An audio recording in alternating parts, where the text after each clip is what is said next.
মদিনার বাজারের দিকে এগিয়ে যাচ্ছেন। যেতে যেতে যেতে যেতে তিনি দেখছেন একজন যুবক দাঁড়িয়ে আছে। কে দাঁড়িয়ে আছে বলেন বাবাজি? একজন যুবক দাঁড়িয়ে আছে। সেই যুবকের হাতে সে তার সৎকার ব্যাগটা, দানের ব্যাগটা যুবকের হাতে তুলে দিয়ে সোজা এক ছুটে বাড়ি চলে এসেছে। বাড়িতে এসে নফল ইবাদত করছে, যেহেতু রমজান মাস, বুঝতে পেরেছেন? নফল ইবাদত করছে। নফল ইবাদত করতে করতে ছেলেটা ঘুমিয়ে গেছে। যেই ঘুমিয়ে গেছে ওই যুবকের কানে কে যেন এসে বলছে, যুবক তুমি আজকে দান করেছো তাই না, সদকা করেছো তাই না? এ যুবক তুমি বলো তো দেখি, যাকে তুমি সদকা করেছো, যাকে তুমি দান করেছো, ওই ব্যক্তিটাকে তুমি জানো? যুবক বলছে আমি জানি না তো। বলছে শোনো, তুমি যাকে দান করেছো সে হচ্ছে এই মহল্লার মস্ত বড় একটা চোর। মস্ত বড় একটা কি, এই কথা বলে, মস্ত বড় একটা চোর। কিন্তু ভাইজান, আচ্ছা আপনি কি পারবেন আপনার নিজের মায়ের পেটের ভাইকে জবাই করে তার গোশত আপনি খেতে পারবেন? বাবাজি ভালো করে বুঝবেন, জজ বোঝার জিনিস। আপনি আপনার একজন নিজের মার পেটের ভাইকে আপনি কেটে তাকে জবাই করে আপনি খেতে পারবেন কি? পারবেন না, কারণ হারাম। তাহলে আপনি সেই ভাইয়ের পিছনে, সেই গ্রামবাসীর পিছনে, সেই ইমামের পিছনে, সেই পীর সাহেবের পিছনে, সেই পীরজাদাদের পিছনে, সেই ওলামাদের পিছনে এই যে গীবত কিল্লা যা আমরা করছি, পরচর্চা পরনিন্দা করছি, এই পরচর্চা পরনিন্দা করার জন্য জায়ের বিরুদ্ধে, শাশুড়ি বৌমার বিরুদ্ধে, বৌমা শাশুড়ির বিরুদ্ধে, ভাই ভাইয়ের বিরুদ্ধে, বন্ধু বান্ধবীর বিরুদ্ধে, বান্ধবী বন্ধুর বিরুদ্ধে এই যে পরচর্চাগুলো করছি, রোজাও করছি, পরচর্চাও করছি, পরনিন্দা করছি। এই পরচর্চা পরনিন্দা করাটা হচ্ছে নিজের ভাইয়ের গোশত খাওয়ার সমান। তাহলে আপনি এটা নিলে, আর যখনই মসজিদ ছেড়ে বেরিয়ে যাচ্ছেন, মসজিদ ছেড়ে বেরিয়ে যাচ্ছেন, মাদ্রাসা ছেড়ে বেরিয়ে যাচ্ছেন, তখন কেন এই ফতোয়াটা নিলেন না? কত গোরামি দেখতে পাচ্ছেন। রমজান শরীফটা, এই যে পবিত্র রমজান শরীফকে ভাগ করা হয়েছে, একটা হচ্ছে রাহমাত, মাগফিরাত, নাজাত। রাসূলুল্লাহ বলছেন, যে ব্যক্তি রমজান শরীফ পেল, নিজের গুনাহকে ক্ষমা করতে পারলো না, তার মতো হতভাগা এই পৃথিবীতে আর কেউ নেই। এ যুবকেরা, 11টা মাস যখন ইচ্ছা চিনে পুকুরে গিয়ে আপেল খেয়েছি, কলা খেয়েছি, লেবু খেয়েছি, বার্গার খেয়েছি, চিকেন ইন্টারনেট খেয়েছি। আমরা যখন তখন গিয়ে বাবু হোটেলে গিয়ে বিরিয়ানি খেয়েছি, তার ব্রাঞ্চ খুলেছে আপনার ঘটক পুকুরে, সেখানে গিয়েও আমরা বিরিয়ানি খেয়েছি, সব কিছু করেছি। কিন্তু এই 12 মাসে একটা মাস রোজা শুধু আল্লাহর জন্য, রোজা কোনো মানুষের জন্য নয়। আপনি ফজরের নামাজ পড়েছেন, ইমাম সাহেব কটা সিজদা দিয়েছে, কটা রুকু দিয়েছে আপনি দেখতে পেয়েছেন। আপনি কটা রুকু করছেন, সিজদা করছেন, সেটা কিন্তু মা পাশে বসে আছে, ভাবি পাশে বসে আছে, সে দেখছে। কিন্তু আমি আপনি রোজা করছি, এই রোজাটা কি আমরা কাউকে দেখতে পাচ্ছি? এ রোজা দেখা যায়? কথা বলেন, রোজা দেখা যায় না। রোজা হচ্ছে আল্লাহর জন্য, আর এই রোজার পুরস্কার আমার আল্লাহ পাক নিজের কুদরতি হাতে দেবেন। জোরে বলুন, জোরে বলবেন না, জোরে বলা যাবে না। ওই যুবক ছেলে এই রোজাটাকে কাজে লাগাচ্ছেন। শুনে সে কি করলো? কোন গীবত করলো না, পরচর্চা করলো না, সে চিন্তা করলো না যে আমি দিলাম একজন চোরকে দিলাম। আমরা দিয়ে বলি না, ফালতু লোকের হাতে দান করি, এরকম করি। ভালো করে বোঝেন বাবাজি, আপনি ঠিকাদারকে ভয় করছেন, কিন্তু তোমার আল্লাহ তোমার পাশেই বসে আছে, তোমার আল্লাহ তোমার কাছে আছে। আল্লাহ কোরআন বলছে, নাহনু আকরাবু ইলাইহি মিন হাবলিল ওয়ারিদ। এ বান্দা, আমি আল্লাহ তোমার ঘাড়ের শিরা উপশিরা থেকে অতি নিকটবর্তী, আমি আল্লাহ তোমার সাথে আছি। জোরে বলেন আমার ভাই জানেরা, হে নবী পাকের উম্মত উম্মতিরা, হে নবী দেবানারা, ওই যুবক ছেলেটা আবার সে চিন্তা করল, আল্লাহ পাক না না না, আগামী কাল রজনীতে আমি আবার সাদকা করব, দান করব। হে যুবকেরা, হে নবী পাকের উম্মত উম্মতিরা, আগামী কাল রাতের বেলা ওই যুবকটা সাদকা নিয়ে বার হয়ে গেলেন, তার দানের ব্যাগটাকে নিয়ে বার হয়ে গেলেন। হে যুবকেরা, হে নবী পাকের উম্মত উম্মত উম্মতিরা মদিনায় ঘুরতে ঘুরতে ঘুরতে ঘুরতে দূরে একজন নারীকে তিনি দাঁড়াতে দেখলেন। এ যুবকেরা, ওই নারীর হাতে তার দানের ব্যাগটাকে নারীর হাতে তুলে দিয়ে, ওই মহিলার হাতে তুলে দিয়ে সোজা ছুটে ছুটে বাড়িতে চলে আসলেন।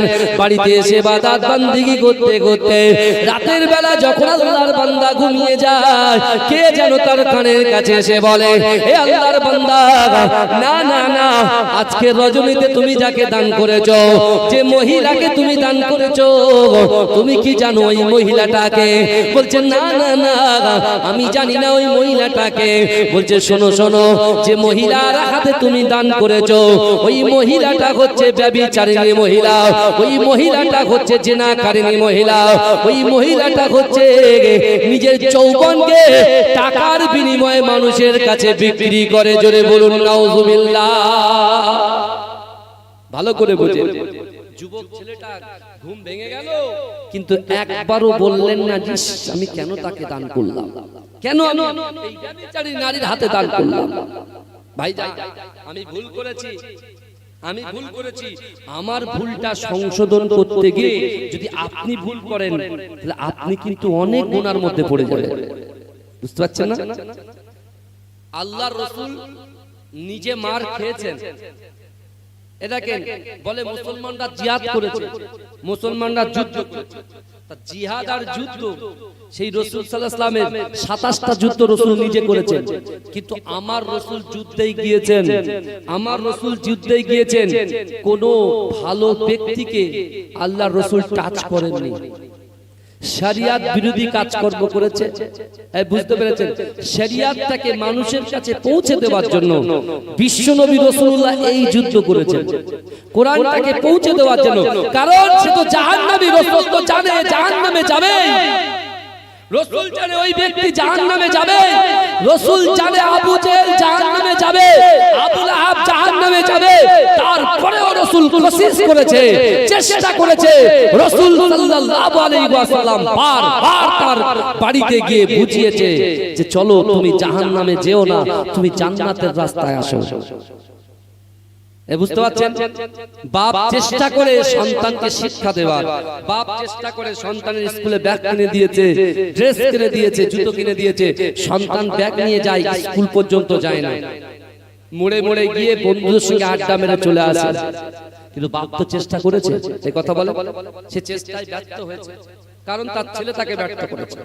বিশ্বনবী রাসূলুল্লাহর এই ডাকে যারা সাড়া দিয়েছে, যারা রাসূলুল্লাহর দ্বীনকে অ্যাকসেপ্ট করেছে, আল্লাহ পাক তাদের চোখে আঙুল দিয়ে দেখিয়ে দিয়েছে, যারা রাসূলকে মান্যতা দেয়নি, যে আমি আল্লাহ পারি যখন ইচ্ছা আমরা রাসূলুল্লাহর উম্মতদেরকে আমি জান্নাতের সার্টিফিকেট হাতে ধরিয়ে দিতে পারি। জোরে আল্লাহ দেখিয়েছেন 10 জন সাহাবাকে জান্নাতের সার্টিফিকেট আসমানের নিচে জমিনের উপরে দিয়েছেন। জোরে বলুন, জোরে বলুন না। তাদের দিলগুলো নরম, তারা দান খায়রাত করেছে, তারা রাসূলুল্লাহকে মুহাব্বত করেছে, তারা আল্লাহকে ভয় করেছে, তারা স্ত্রীর হক আদায় করেছে, সন্তানের হক আদায় করেছে। দুটো হক, আল্লাহর হক হুকুকুল্লাহ, হুকুকুল ইবাদ, বান্দার হক, তারা পঙ্খানুপঙ্খভাবে আমল করেছে, আদায় করেছে। জোরে বলুন তাসবিহ। আর সেই এগুলোকে আমাদেরকে অ্যাকসেপ্ট করতে হবে। ভালো করে বুঝেন, রমজান মাসটাকে কাজে লাগান, বিশ্বাস করুন। আজকে দেখুন রাসূলুল্লাহ জামানা থেকে 4 খলিফা পর্যন্ত, এই বুঝতে পাচ্ছেন, রাসূলুল্লাহ জামানা থেকে 4 খলিফা পর্যন্ত, 4 ইমাম পর্যন্ত আমরা তারাবি নামাজ শুনে এসেছি, বা হাদিসে সবথেকে বেশি তারাবি নামাজ 20 রাকাতের কথা বলা আছে। যদি বলুন না সুবহানাল্লাহ। আমরা ইসলামটাকে ছোট করে দিচ্ছি, ইসলামটাকে ছোট করে দিচ্ছি। বুঝতে পারছেন না? অনেকে দেখবেন জুম্মার নামাজ পড়ে আর বাড়ি চলে যায়, আখেরি জোর টোর সব বাদ। ভাইজান, আপনি জানেন না রমজান মাসটা 11 মাস পরে এসেছে। এই মাসে 11 মাস যা গুনাহ করেছি, যা পাপ করেছি, যা জেনা করেছি, চোখের জেনা, অন্তরের জেনা, হাতের জেনা, এ যুবকেরা জবানে যা কিছু বলেছি, এইগুলোকে পাপ মোচন করার জন্য আল্লাহ পাক এই মাহে রমজান শরীফকে পাঠিয়েছেন। 10 দিন আল্লাহর রহমত ভক্ষণ করবে তার বান্দা বান্দীরা। 10 দিন তারা জিন্দেগি জীবনে যা গুনাহ করেছে রাতের অন্ধকারে দিনের আলোতে, সগীরা কবিরা যা গুনাহ করেছে এই গুনার জন্য তারা মাগফিরাতের এই 10টা দিন তারা পানা চাইবে। নামাজের পাটিতে আমি আল্লাহর কাছে ডুকরে ডুকরে কাঁদবে, কারণ আমি আল্লাহ আমার বান্দাকে বলেছি, বান্দা ফাযকুরুনি আযকুরকুম, বান্দা তোমরা আমাকে স্মরণ করো, আমি আল্লাহ তোমাদেরকে স্মরণ করব। তাফসীরকারকরা এর মানেটাকে গোদা বাংলায় বুঝিয়েছেন যে রাধানগরের যুবকেরা, নারীরা, পুরুষেরা, যুবকেরা, ভাইরা, তোরা যদি আল্লাহ বলছেন, তোরা যদি আমার কথা শুনিস, আমার কথা মান্যতা দিস, তোমরা যদি আমার কথা শোনো, আমি আল্লাহ তোমাদের কথা শুনবো। জোরে বলবো, তোমরা যদি আমার কথা শোনো, আমি আল্লাহ তোমাদের কথা শুনবো। ওই যুবক আল্লাহর কথা শুনেছে, কারণ আল্লাহ কোরআনে বলছেন, ও আম্মা সাইলা ফালা তানহার, তোমরা বেশি করে দান করো। এই বুঝতে পেরেছেন? ওই যুবকটা আল্লাহর কথা শুনছেন, মানে আল্লাহ তার কথা শুনবে কিনা তাকে।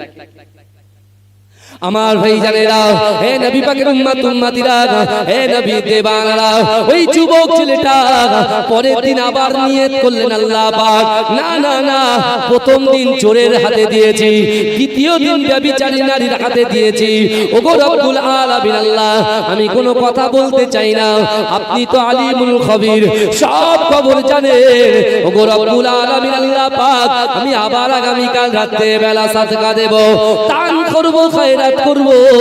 ও যুবকেরা, ওই যুবক ছেলেটা দানের ব্যাগটা নিয়ে রাতের বেলা বেরিয়ে যায়। এ ভাইজানেরা, এ যুবকেরা, এ নবী পাকের উম্মত উম্মতিরা, ওই যুবক ছেলেটা দানের ব্যাগটা নিয়ে হাঁটতে হাঁটতে তিনি দেখতে পায় একজন ব্যক্তি মাথা হ্যাট করে দু হাত পিঠের উপরে দিয়ে একবার এদিকে যায়, একবার এই কিনারায় আসে, একবার ওই কিনারায় চলে যায়। এ যুবকেরা, ওই যুবক ছেলেটা ওই লোকটাকে দাঁড় করিয়ে দিয়ে তার হাতে তার দানের সৎকার ব্যাগটা দিয়ে দিয়ে সে এমন করে ছুটে ছুটে বাড়িতে চলে আসে। বাড়িতে এসে নফল ইবাদতে নিয়োজিত হয়। নফল ইবাদত করতে করতে ওই আল্লাহর বান্দা যখন ঘুমিয়ে যায়, কে যেন আবার তার কানের কাছে এসে বলে, ও আল্লাহর বান্দা, তুমি কি জানো আজকে তৃতীয় দিনই তুমি যাকে দান করেছো, ওই ব্যক্তিটাকে, ওই ব্যক্তির পরিচয় কি তুমি জানো? বলছেন, না না না না না, ওই ব্যক্তির পরিচয় আমি জানি না। বলে, শোনো শোনো, ওই ব্যক্তিটা হলো এই এলাকার সব চাইতে ধনী ব্যক্তি, ধনী কৃপণ ব্যক্তি। এ যুবকেরা, হে নবী পাকের উম্মত উম্মতিরা, ওই আল্লাহর বান্দা মনে মনে চিন্তা করে, না না না, আমি একজন ধনী ব্যক্তির হাতে দিয়েছি, আর যে আগন্তুক ব্যক্তি এসে বলছেন ও ধনী ব্যক্তি আবার কৃপণ ব্যক্তি, ওর কাছে যে ব্যক্তি হাত পাতে, হাতটাকে খালি করে হাতটাকে নাড়িয়ে দিয়ে ওই ব্যক্তিকে তার বাড়ি থেকে দূর দূর করে তাড়িয়ে দেয়। এই ভালো করে শুনে শুনছেন তো আপনারা? গভীর রাগ করে শোনে। রমজান শরীফে দান খায়রাত করলে কি হয়? আর আমরা এই মসজিদের কোটোই টাং করে একটা আওয়াজ হয়, তার মানে কি 1 টাকার কয়েন। আগে সেই কি বলে, আপনি বলেন না যেসব আপনার ওই হরলিক্সের যেসব টিনের যে আপনার নারকেল তেলের কোটো, ঠিক বলেছেন, হ্যাঁ নারকেল তেলের কোটো, ওই কোটোয় কটাস কটাস করে আওয়াজ হয়, দিতে খুব ভালো লাগে, মনটাও ভালো লাগে যে আমি দেওয়ার টাকাটা দিলাম, মানুষ দেখছে আমার দিকে যে না দিয়েছে। কিন্তু বাবাজি, এই যুবক ছেলেটা ভালো করে বুঝেন, এ দিয়েছে 3 দিন দান করেছে, 3 দিন 3 রকম লোকের কাছে দান করেছে। প্রথম দিন কাকে দিয়েছে বলেন? প্রথম দিন কাকে দিয়েছে? চোরকে দিয়েছে। দ্বিতীয় দিন কাকে দিয়েছে? ব্যভিচারী নারীকে দিয়েছে। হ্যাঁ, আর তৃতীয় দিন কাকে দিয়েছে? ধনী ব্যক্তিকে দিয়েছে। সে আবার কি কৃপণ। মসজিদে নববী শরীফে বিশ্বনবী এশার নামাজ শেষ করে আল্লাহ রাসূল যখন নিজের হুজরা মোবারকে চলে গেলেন, আর এই যুবকটা যখন বাড়ি চলে আসলেন, বাড়িতে এসে সে আবার নফল ইবাদত করতে করতে সে যখন আবার ঘুমিয়ে গেলেন, হঠাৎ করে সে স্বপ্ন দেখছেন একজন ব্যক্তি তার কাছে এসে বলছে, এই আল্লাহর বান্দা তুমি ঘাবড়ো না, আল্লাহ বলেছেন মান কানা লিল্লাহ কানাল্লাহু লাহু, যে ব্যক্তি আমার হয়ে যায় আমি আল্লাহ তার হয়ে যায়। জোরে বলে, যে আল্লাহর হয়ে যায় মানে বুনিয়াল ইসলাম ওয়ালা খামসিন, ইসলামের 5টা স্তম্ভ আছে, কলেমা, নামাজ, রোজা, হজ, যাকাত। ভালো করে বলি, আর শরিয়াত কারোর উপরে চাপিয়ে দেওয়া হয়নি, জোরপূর্বক চাপিয়ে দেওয়া হয়নি। যেমন আমরা কালেকশন যখন করি, আমরা বলি এই ওয়াদুদ ভাই একটা পাখা দেবে, আরে পাখা দিয়েছে মসজিদে, বুঝতে পারছেন, আমরা চাপিয়ে দিই। কিন্তু শরিয়ত কাউকে চাপিয়ে দেন না। ভালো ভালো ভালো আমরা কমিটির ছেলেরা যে 1000 টাকা দেবে ঠিক করেছে, তারা আবার 1500 টাকা তার কাছ থেকে জোর করে আদায় করে। কিন্তু ইসলাম মানে শান্তি, ইসলাম কখনো জোরপূর্বক কারোর মাথার উপরে চাপিয়ে দেওয়া হয়নি। এই দেখেন আল্লাহর বিধান, দেখেন আল্লাহর বিধান দেখেন, কলেমা, নামাজ আর রোজা এটা সবার জন্য, কে ধনী কে গরিব, কার পানির সময় ঘরের ভিতরে পানি পৌঁছায় আর কার পানি পৌঁছায় না ও দেখবে না।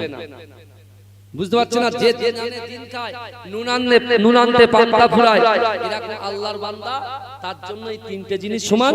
আর যে ধনী ব্যক্তি সে বসে বসে একটু রাজকীয় ভাবে খায়, তার প্লেট সাজানো থাকে 4000 5000 দিনে, তার জন্য কিন্তু এই তিনটে জিনিস সমান, কলেমা, নামাজ আর রোজা।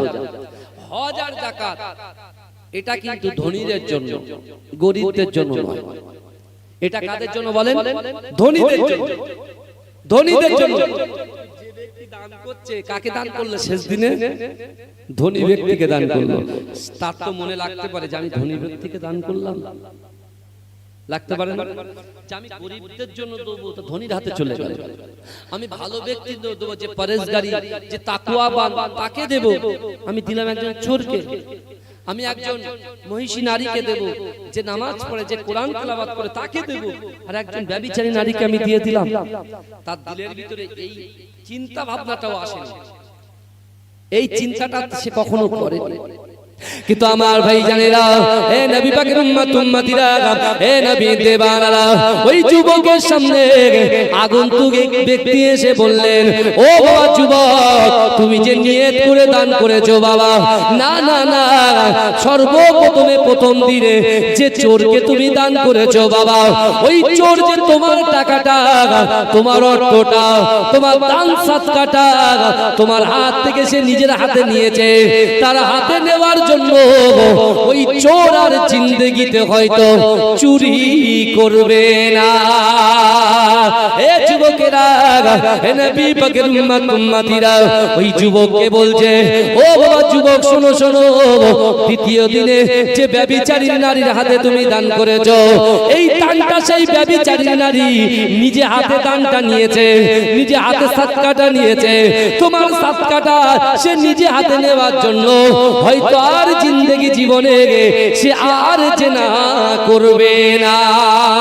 ও যুবক ছেলে, শোনো শোনো, তৃতীয় দিনে তুমি যে ধনী ব্যক্তিকে দান করেছো, ও আল্লাহর বান্দা শোনো শোনো, তৃতীয় দিনে যে ধনী ব্যক্তিকে দান করেছো, কৃপণ ব্যক্তিকে দান করেছো, তোমার দানটা সে নেবার জন্য জিন্দেগি জীবনে সে তার বাড়ি থেকে কোনো অসহায় মানুষকে আর কোনোদিন তাড়িয়ে দেবে না। জোরে বলুন, এই চিৎকার দিয়ে বলা যাবে না, নারে তাকবীর, নারে তাকবীর, মাসলাকে মুজাদ্দিদ জামা। আমার ভাইরা ভালো করে বোঝে, তাহলে ওই যুবক ছেলেটা যে আশা নিয়ে দান করেছিল, যে আশা নিয়ে সাদকা করেছিল, যে আশা নিয়ে সে তার মনটাকে আল্লাহর দরবারে তার নিয়তকে রেখে সে যখন দান করেছে, আল্লাহ তার নিয়তকে পূরণ করেননি, করেননি? কথা বলেন, করেছেন না করেননি? আল্লাহ তার নিয়তকে কবুল করেছেন। সে যদি এই চিন্তা ভাবনা ছিল কেন দিলাম কেন দিলাম, তাহলে বেকার হয়ে যাবে। তাই এই পবিত্র রমজান শরীফে রাসূলুল্লাহ সেই বিখ্যাত হাদিস, যেটা বুখারী শরীফ, মুসলিম শরীফের মধ্যে এসেছে বাবাজি, বারবার করে এই হাদিসগুলোকে মানুষের সামনে বলা হয়। মানুষ প্রথম দিন নেয়, প্রথম নিয়ে বাড়িতে গিয়ে ভুলে যায়। আল্লাহ রাসূল বলছেন, আলা ইন্না ফিল জাসাদি মুদগাতান ইযা সালুগা সালুগাল জাসাদু কুল্লুহু ওয়া ইযা ফাসাদাত ফাসাদাল জাসাদু কুল্লুহু আলা ওয়াহিয়াল কলব।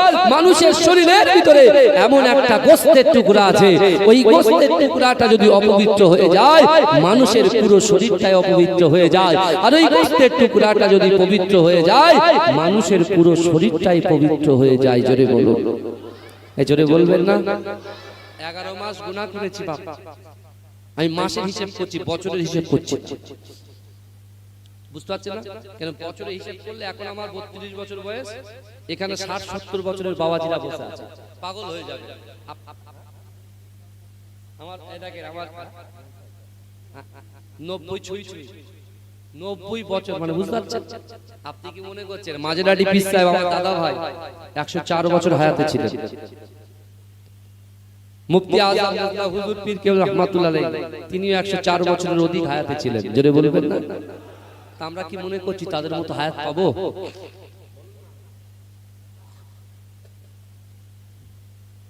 রমজান শরীফ তো ভাই এমনি তো অনেকে বাড়ি বালি সেই জায়গা দিয়ে চুপচাপ মুড়িয়ে শুয়ে আছে, তাদেরকে বলি যদি এখানে আসতেন, যে কটা কোরআনে আয়াত পড়া হচ্ছে প্রত্যেকটা আয়াতে আয়াতে 10টা করে নেকি, আর আজকে 10টা পাবো আমরা 70টা করে পাবো, জোরে বলবেন, জোরে বলবেন না?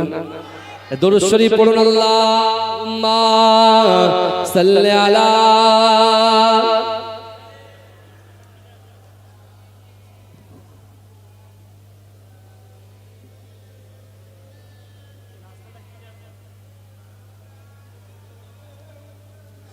আমার মরণ যদি হয় সোনার মদিনায়, আমার দাফন যদি হয় সোনার মদিনায়, ওই মদিনার ধুলা বালি লাগবে আমার গায়।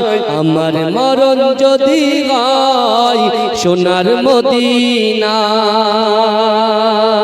কত হাজি কেঁদে কেঁদে বলে দয়াময়, মওত আমার হয় যেন নবী যে তারায়। কত হাজি কেঁদে কেঁদে বলে দয়াময়, মওত আমার হয় যেন নবী যে তারায়। তার সুপারিশ পেলে পরে, তার সুপারিশ পেলে পরে জান্নাত নসিব হয়। আমার মরণ যদি হয় সোনার মদিনায়, আমার দাফন যদি হয় সোনার মদিনায়।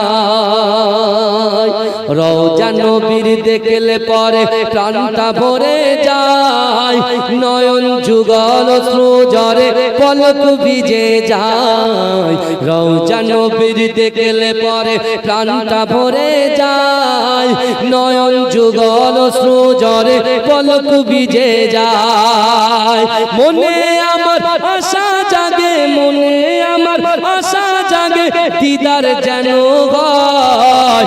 আমার মরণ যদি হয় সোনার মদিনায়, আমার দাফন যদি হয় সোনার মদিনায়, ওই মদিনার ধুলা বালি লাগবে আমার গায়। আমার মরণ যদি হয় সোনার মদিনায়। রওজা নবীর দেখলে পরে প্রাণটা ভরে যায়, নয়ন যুগল অশ্রু ঝরে পলক ভিজে যায়। মনে আমার আশা জাগে, মনে আমার আশা জাগে, দিদার যেন হয়। আমার মরণ যদি হয় সোনার মদিনায়, আমার দাফন যদি হয় সোনার মদিনায়। সোনার মদিনায় গিয়ে চুম্ব নবীর পায়, সালাম আমি দেব গিয়ে নবীজির রওজায়। সোনার মদিনায় গিয়ে চুম্ব নবীর পায়, সালাম আমি দেব গিয়ে নবীজির রওজায়। নিরালায় কাঁদব ওই দিন, নিরালায় কাঁদব ওই দিন খোদার কাবায়। আমার মরণ যদি হয় সোনার মদিনায়, আমার দাফন যদি হয় সোনার মদিনায়। আল্লাহুম্মা সাল্লি আলা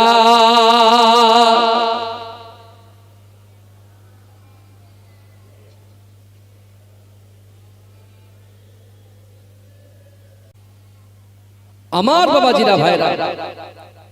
তাহলে আমাদের রমজান মাসে বেশি বেশি করে ইবাদত বন্দেগী আমাদের করতে হবে। আমি একটা কথা বলছিলাম না আপনাদেরকে, যে শরিয়াত কারুর মাথার উপরে চাপিয়ে দেয়নি। এই যে দুটো জিনিস যেটা ধনীদের জন্য, এই যাকাত আর হজ, তাই তো? হজ আর যাকাত, এটা কাদের জন্য বাবাজি বলেন? ধনী ব্যক্তির জন্য, তাই তো? কিন্তু যে কাবা শরীফকে না দেখে কেউ 40 বছর, কেউ 50 বছর, কেউ 80 বছর, কেউ 90 বছর যে নামাজ আদায় করলাম, তাহলে সেই কাবা শরীফ আমরা গরিব মানুষগুলো দেখতে পারবো না? এই বলেন, কথা বলেন না। যেহেতু এটা অফারের মাস, এটা কিসের মাস বলেন তো? রমজান মাসটা হলো অফারের মাস। এখানে যা করবেন সব আল্লাহর কাছে ক্ষমা হয়ে যাবে। জোরে বলবেন, জোরে বলবেন। যে নিয়ত করবেন সঠিক নিয়ত। এখন অনেকে বলছে হুজুর রমজান মাস তো হুজুর 11 মাস জেনা হয়ে গেছে, কি করব? হুজুর সুদ নেওয়া হয়ে গেছে, হুজুর পরকীয়ায় লিপ্ত হয়ে গেছে। এই বুঝতে পেরেছেন? নানান রকম যত গুনাহ আছে সব হয়ে গেছে। ভাইজান, ক্ষমা করনেওয়ালার মালিক কে বলেন তো? জোরে বলেন, সবাই জোরে বলেন না বাবাজি। আমি প্রথম থেকে চুপচুপ আস্তে আস্তে কথা বলছি। আমি যদি আস্তে আস্তে কথা বলি আপনারা কিছু বলবেন? কিছু বলবেন? বলবেন না, চুপচাপ শুনবেন। কিন্তু বাবাজি এই জায়গায় বসলে একটা হক আছে না? না না, কথা বলে। হ্যাঁ, আমি রোজা করতে কি আমি নিয়ত করেছি রোজা অবস্থায় যদি আমার এই অবস্থায় যদি কিছু হয়ে যায়, মৃত্যু হয়ে যায়, ও জান্নাত পেয়ে যাবো ইনশাআল্লাহ। জোরে বলে। তা আপনি একটু জোরে সুবহানাল্লাহ বলেন, গলাটা বসে যাবে ঠিকই, কিন্তু এক ধাপ এগিয়ে যাবেন জান্নাতের দিকে। তাকবীর তোলেন, নারে তাকবীর। হ্যাঁ, এই বাগের মতো আওয়াজটা করে। দেখতে পাচ্ছেন না চারিদিকে মুসলমানদের কোণঠাসা করার চেষ্টা করছে। আর মুসলমান যদি ভাই ভাই দ্বন্দ্ব করে জমি জায়গা নিয়ে মারামারি করে, সেই যে চাষা জমি চাষ না করলে কে দখল করে? আগাছা দখল করে। এটা দখল চলছে, বুঝতে পারছেন না? মসজিদ ঢেকে দিচ্ছে। জিন্দেগিতে শুনেছেন মসজিদ ঢাকার কথা? এই কথা বলেন। বিহারে, উড়িষ্যা, ওইদিকে আর ওইদিকে আপনার কি করছে? মসজিদ ঢেকে দিচ্ছে। কিন্তু আমার ভাইরা, আমরা কোনদিন মন্দিরকে ডেকেছি? কথা বলেন। আমরা প্রত্যেকটা ধর্মকে স্যালুট করি, সম্মান করি, বুঝতে পারছেন না? হিন্দু ভাইদের ধর্ম তাদের কাছে, মুসলমানদের ধর্ম তাদের কাছে। সামনে মসজিদ আছে, মাদ্রাসা আছে, মন্দিরও আছে। আমরা মাদ্রাসাকেও লক্ষ্য রাখবো, মসজিদকেও লক্ষ্য রাখবো, মন্দিরটাকেও লক্ষ্য রাখবো। আমরা চৌকি দেবো, তাই তো নাকি? এখন সব উল্টো করে দিচ্ছে। কারণ ভয় তো নেতাকে করছে, ভয় তো নেত্রীকে করছে। কথা বলে। আল্লাহর কোরআনকে তো মান্যতা দিচ্ছি না। হে মুসলমান ঘরের ছেলেরা, পবিত্র মাহে রমজানে কোরআন আল্লাহ নাযিল করেছে। আর সেই কোরআনে আল্লাহ বলে দিয়েছে, যুবক, এ রাজনগরের যুবকেরা, এ সারা বিশ্বের মুসলমানরা, তোরা কাকে ভয় করবি? আমি আল্লাহ কোরআনে জানাই, ইয়া আইয়ুহাল্লাযীনা আমানুত্তাকুল্লাহ, হে আমার বিশ্বাসী ইমানদার বান্দারা, ওয়াত্তাকুল্লাহ, আমি আল্লাহকে ভয় করবি। জোরে বলে। কাকে ভয় করতে হবে? আল্লাহকে। আল্লাহকে ভয় করতে হবে। আমরা কাকে করছি ভাই বলেন না? মোহাব্বত, বয়ফ্রেন্ড গার্লফ্রেন্ডকে মোহাব্বত করব, তাই না? এই রমজান মাসে আল্লাহ কোরআন নাযিল করেছে। সেই কোরআনে আল্লাহ পাক রব্বুল আলামিন বলছেন, কুল ইন কুনতুম তুহিব্বুনাল্লাহ ফাত্তাবিউনি ইউহিব্বুকুমুল্লাহ। আল্লাহ বলছে, হাবিব, আপনার উম্মতি আমার বান্দা বান্দীকে জানিয়ে দেন, আমি আল্লাহকে যারা ভালোবাসতে চায়, আমাকে ভালোবাসার আগে আপনাকে যেন ভালোবাসে। আপনি তাকে বিশ্ব নবী মুস্তাফা। জোরে বলে, জোরে বলবেন। আমি আমার জীবনকে বেশি ভালোবাসি, আমি আমার হাতকে ভালোবাসি, আমি আমার চোখকে ভালোবাসি, আমি আমার পাকে ভালোবাসি, আমি আমার স্ত্রীকে ভালোবাসি, আমি আমার সন্তানকে ভালোবাসি। কি বলছেন আপনি? কিন্তু সত্যিকারের মুমিন, সত্যিকারের মুসলমান তো সে, তার সন্তান, তার পুত্র, তার কন্যা, তার বাপ, তার মা, তার দাদা, তার দাদি, তার পাড়োশি, তার অর্থ, তার সম্পদ, তার ব্যবসা, তার বাণিজ্য, সকলের থেকে বেশি রাসূলুল্লাহকে মহব্বত করতে হবে। তাহলে আমি আপনি ঈমানদার। এই দেখেন, ভয় করতে হবে আল্লাহকে আর মহব্বত করতে হবে রাসূলুল্লাহকে। জোরে বলে। আর এই রমজান মাসের 2 মাস পিছিয়ে, 1 মাস পিছিয়ে যান। রমজানের আগের মাস শাবান মাস, আর শাবান মাসের আগের মাসটা কি মাস? রজব মাস। যে রজব মাসে সরাসরি যেমন একটা ধনুককে যখন একজন ছুড়বে, এই ধনুকের ছোড়ার যে জায়গা, যে বরাবর জায়গা, তার থেকে অতি ক্লোজ আমার আল্লাহ আর আমার দয়ার নবী মুস্তাফা সামনে সামনে কথা বলেছিলেন। জোরে বলে, জোরে বলবো না? জান্নাত জাহান্নামকে আমার রাসূলুল্লাহকে দেখানো হয়েছিল। হাউজে কাউসারের পানি কোথায় থাকবে, মিজান পাল্লাটা কোথায় থাকবে। এ যুবক ভালো করে শুনেন, রাসূলুল্লাহকে সবকিছু দেখানো হয়েছিল, কিন্তু সে জায়গায় রাসূল ফাতেমার কথা বললেন না, হাসান হোসাইনের কথা বললেন না, তার পরিবারের কথা বললেন না। রাসূল আমার আল্লাহর দরবারে উম্মতের কথা বললেন যে আমার উম্মতের কি হবে। জোরে বলেন, জোরে বলবেন না? সেই রাসূল তো রমজানের প্রচার করেছে, রোজা রাখো, রোজা রাখো, রোজা রাখো, রোজা রাখো, রোজা রাখো। আজকে সেই রাসূলের উম্মত হয়ে 11 মাস ঠেসে খেয়েছি, হ্যাঁ? আর যেই 1 মাস সাথে সাথে ডাক্তার বাড়ি যাচ্ছে, হ্যাঁ? রাতের বেলা বিবির সঙ্গে মাশওয়ারা করেছে যে আমি রোজা রাখবো না। বিবি বলছে না, বাচ্চাটা রোজা রাখবে, মেয়েটা রোজা রাখবে, আমি রোজা রাখবো, আর তুমি খাবে, ও রান্না হবে না। ও বলছে তারা তুই জানিস আমি কি চিজ? ও সকালবেলা উঠে ডাক্তারের কাছে গিয়ে প্রেসক্রিপশন লিখে দিন, একটা প্রেসক্রিপশন লেখেন। কেন?